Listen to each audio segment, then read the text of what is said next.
Paano kung ang bato sa kalawakan na kasing laki ng isang larangan ng football ay hindi nagbago ng direksyon? Paano kung patuloy itong lumipad patungo sa atin?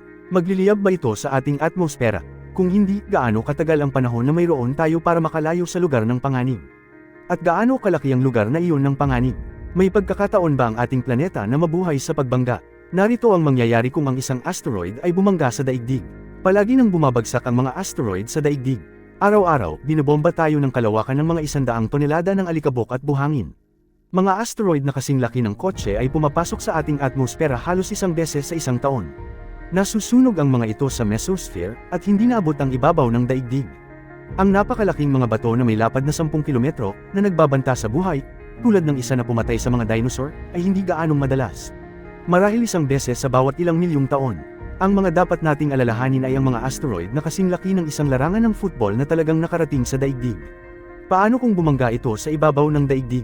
Karaniwang bumabagsak ang mga ito sa daigdig tuwing 2,000 taon. Paano kung isa sa mga ito ay bumangga sa atin ngayong gabi?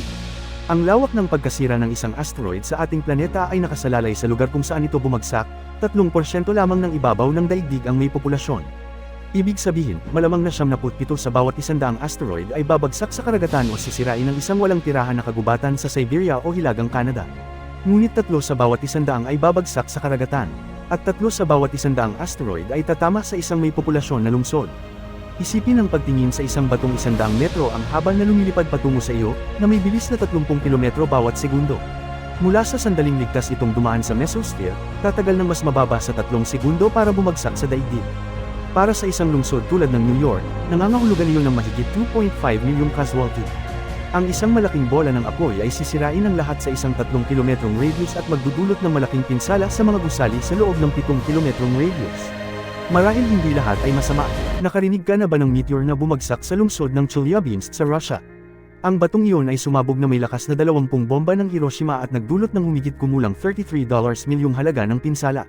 Bueno, sa ating senaryo, ang meteor ay 5 beses na mas malaki. Ang bagong bumagsak na bato sa kalawakan ay maaaring magdulot ng malawakang radiation kung ito ay gawa sa mga radioactive na mabibigat na metal. Siyempre, hindi ito kasing kaso ng isang 10 kilometrong asteroid na bumagsak sa daigdig. Sa kasong iyon, ang shockwave ay sapat na upang sirain isang malaking bahagi ng sangkatauhan kaagad. Magkakaroon ng bagong bunganga ang daigdig na mahigit 100 kilometro ang lapad, at isang singsing ng mga labi ng asteroid ay magbibigay sa atin ng hitsura ng Saturn.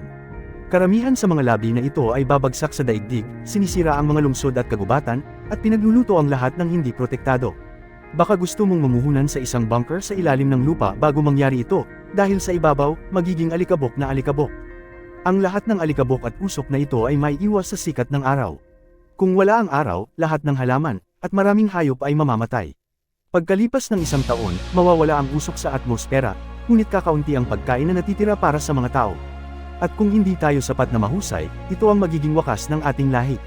Makakaranas tayo ng parehong kapalaran ng mga dinosaur 65 milyong taon na ang nakalilipas.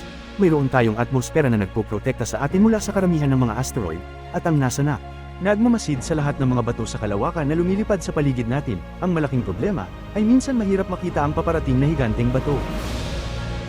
Hanggang dito na lang po, maaari po lamang kayo ay mag-like, i-share at mag-subscribe sa ating channel. Ito ay nagbibigay sa amin ng inspirasyon upang makapaghatid pa kami ng science videos sa wikang Filipino. Hanggang sa muli.